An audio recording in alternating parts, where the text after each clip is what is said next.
देखिए यहाँ पर हम बेसिक इंटरव्यू के क्वेश्चन देखेंगे जो इलेक्ट्रिकल सब्जेक्ट में पूछे जा सकते हैं। बेसिक क्वेश्चन रहेंगे यहाँ पर, सारे क्वेश्चन जो है बेसिक क्वेश्चन रहेंगे। तो ये इलेक्ट्रिकल सब्जेक्ट से रिलेटेड जहाँ पर भी इंटरव्यू होगा वहाँ पर काम आ सकते हैं, और कई बार एग्जाम में भी काम में आ सकते हैं। ऑब्जेक्टिव क्वेश्चन में भी इनमें से क्वेश्चन पूछा जा सकता है। तो देखिए पहला क्वेश्चन है हमारे पास में, वो है कि what do you understand by the term of electrical engineering and what are the different application of electrical engineering. तो पहली तो हमें ये देखना है कि हम क्या समझते हैं इलेक्ट्रिकल इंजीनियरिंग से, और दूसरा हमें ये देखना है कि इलेक्ट्रिकल इंजीनियरिंग के डिफरेंट एप्लीकेशन क्या क्या है। तो पहला तो हम जवाब देंगे कि इलेक्ट्रिकल इंजीनियरिंग का बारे में हम क्या समझते हैं। Electrical engineering is the field of engineering that generally deals with the study and application of electricity. यानी इलेक्ट्रिकल इंजीनियरिंग में हम स्टडी करते हैं इलेक्ट्रिसिटी के बारे में, और इलेक्ट्रिसिटी से रिलेटेड जो एप्लीकेशन है उनके बारे में भी हम इलेक्ट्रिकल इंजीनियरिंग में स्टडी करते हैं। और उसके अलावा क्या करते हैं, application of electricity, application of electronics, application of electromagnetism. Electrical engineering generally deal with the high voltage, specially AC. AC voltage यानी हाई वोल्टेज की में ही इलेक्ट्रिकल इंजीनियरिंग डील करती है, जो कि हम एसी वोल्टेज हम कह सकते हैं। और वो वोल्टेज होगा 110 से 220 वोल्ट के आसपास, वहां पर ही हमारी इलेक्ट्रिकल इंजीनियरिंग काम आती है। इलेक्ट्रिकल मशीन्स में हम इलेक्ट्रिकल इंजीनियरिंग काम लेते हैं। इलेक्ट्रिकल्स कंपोनेंट होते हैं, डिवाइसेज यूज अल्टरनेटिंग करंट। जो भी हमारे पास इलेक्ट्रिकल मशीन होती हैं, इलेक्ट्रिकल कंपोनेंट होते हैं, इलेक्ट्रिकल डिवाइसेज होती हैं, वो एसी करंट का इस्तेमाल करते हैं, यानी एसी वोल्टेज या एसी करंट का वो इस्तेमाल करते हैं। और 10 to larger and require 230 volt. 230 volt कहाँ पर ये जरूरत होती है, जैसे इंडिया में 110 वोल्ट की जरूरत होती है, वैसे ही बाहर 230 वोल्ट है यूके में जरूरत होती है, 110 वोल्ट है यूके में, यूएस में जरूरत होती है। सिंगल फेज एसी वोल्टेज की जरूरत होती है। इन इंडस्ट्रीज एंड पावर स्टेशन इट में रिक्वायर अप टू 11 केवी। अगर हम भी इंडस्ट्रीज में रिक्वायरमेंट है या पावर स्टेशनों पर रिक्वायरमेंट है इलेक्ट्रिसिटी की, तो वहां पर हमें 11 केवी पावर सप्लाई की जरूरत होती है। फॉर द ट्रांसमिशन इट में बी हायर देन 400 केवी। और अगर हमें इलेक्ट्रिसिटी एक जगह से दूसरी जगह ट्रांसमिट करनी है, तब हमें वहां पर जो रिक्वायरमेंट होगी वो 400 केवी के आसपास की इलेक्ट्रिसिटी की हमें वहां पर रिक्वायरमेंट होगी। तो ये हमारा पहला क्वेश्चन हो गया। अभी इसमें डिफरेंट एप्लीकेशन हम देखें इलेक्ट्रिकल इंजीनियरिंग के कौन कौन से डिफरेंट एप्लीकेशन।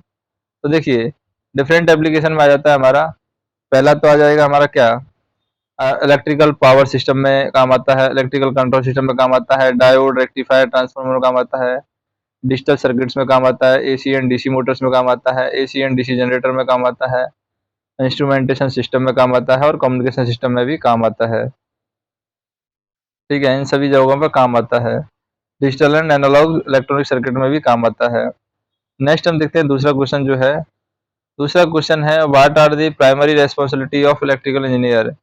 इलेक्ट्रिकल जो इंजीनियर है उसकी प्राइमरी रेस्पॉन्सिबिलिटी क्या है। तो देखिए प्राइमरी रेस्पॉन्सिबिलिटी जो होती है इलेक्ट्रिकल इंजीनियरिंग की, उसका प्राइमरी रेस्पॉन्सिबिलिटी है create, design and test and observe the electrical component of the project. यानी प्रोजेक्ट में जो इलेक्ट्रिकल कंपोनेंट लगे हैं उनका कैसे बनाया जाए, उनका किस तरीके से डिजाइन हो, किस तरीके से उनकी टेस्टिंग की जाए, किस तरीके से उनको ऑब्जर्व करना चाहिए, ये सारी प्राइमरी रेस्पॉन्सिबिलिटी होती है इलेक्ट्रिकल इंजीनियरिंग की। और हम देखें, this is a vast field and project within the field can vary from manufacturing product to designing power grid. यानी मैन्युफैक्चरिंग प्रोडक्ट से लेकर के पावर ग्रिड डिजाइन करने तक के प्रोडक्ट यहाँ पर है। Due to its vast field the responsibility can vary from position to position. और इसके बहुत ज्यादा विस्तार रूप में फील्ड होने की वजह से जो रेस्पॉन्सिबिलिटी है वो भी पर्सन टू पर्सन यहाँ पर वेरी करती है। तो रेस्पॉन्सिबिलिटी कौन कौन सी है हमारी, the key responsibility of the electrical engineer are follows. तो की रेस्पॉन्सिबिलिटी कौन कौन सी इलेक्ट्रिकल इंजीनियर की, उसकी हम बात कर लेते हैं। पहला है fixing and trouble shooting electronic device. यानी हम क्या करते हैं, फिक्सिंग करते हैं और ट्रबल शूटिंग करते हैं इलेक्ट्रॉनिक डिवाइस की। दूसरा होता है कंडक्टिंग दी फंक्शनलिटी टेस्ट, और हम यहाँ पर फंक्शनलिटी टेस्ट भी करते हैं इलेक्ट्रिकल इंजीनियर, और इलेक्ट्रिकल डिवाइसेज की ट्रबल शूटिंग भी करते हैं। अगला है analysing current trends and information, और करंट का ट्रेंड क्या है उसको भी एनालाइज करते हैं। और analysing developing manufacturing process for building and assembling electrical component. यानी इलेक्ट्रिकल कंपोनेंट के लिए किस तरीके से मैन्युफैक्चरिंग प्रोसेस रहेगी उनको बनाने के लिए, किस तरीके से उनकी असेंबली करनी होगी, उन सभी चीज़ों के बारे में भी हम यहाँ पर इलेक्ट्रिकल इंजीनियर को रेस्पॉन्सिबल मान सकते हैं। अभी थर्ड हमारा क्वेश्चन आ जाता है, वो है what are the critical skill required to become an electrical engineer. एक इलेक्ट्रिकल इंजीनियर अगर आप बनना चाहते हैं तो आपके अंदर टेक्निकल स्किल्स कौन किस टाइप की होनी चाहिए। The main task of electrical engineer is to take care of the component of the electrical system, यानी इलेक्ट्रिकल सिस्टम में जो कंपोनेंट लगे हैं उनका टेक केयर करे।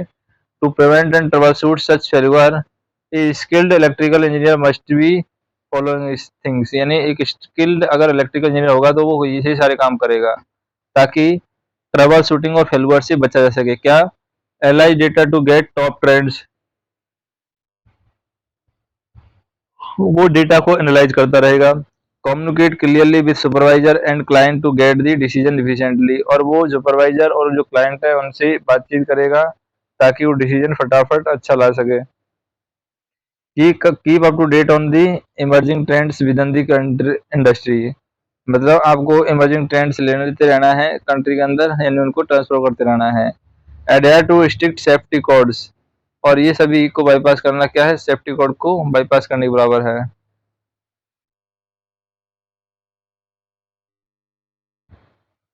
और work in tandem with the supervisor and management, तो यहाँ भी ये करना पड़ेगा। नेक्स्ट हम देखें, why did you decide to become an electrical engineer and what made you want to study electrical engineering, मतलब आपने इलेक्ट्रिकल इंजीनियर बनने का डिसाइड क्यों किया और फिर क्यों अभी आप छोड़ रहे हैं। जैसे हम देखें, the interviewer ask the question to check your passion for this electrical engineering field, better understand your background and figure out how they relate to each other.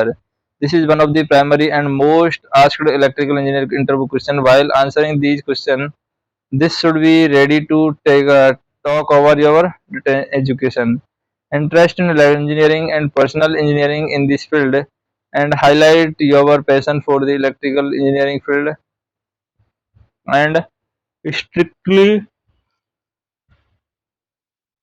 avoid answers such as I knew engineers made good money and my parents wanted to study electrical engineering, तो ऐसे हमें decision नहीं लेने हैं।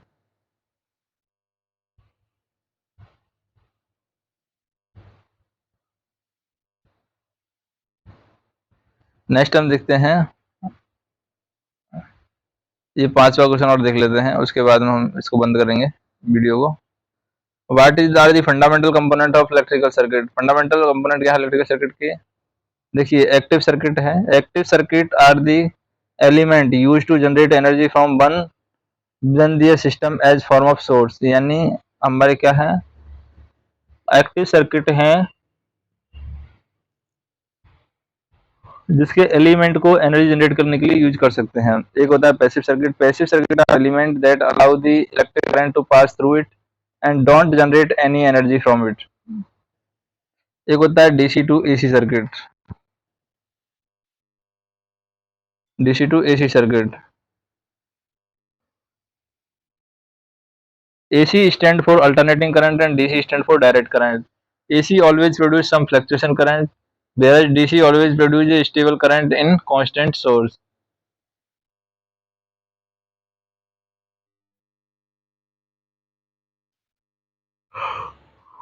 The series circuit behind the electrical component are connected in series within the circuit, then they are called a series circuit, and parallel circuit behind the electrical component are connected in parallel within a circuit is known as parallel circuit.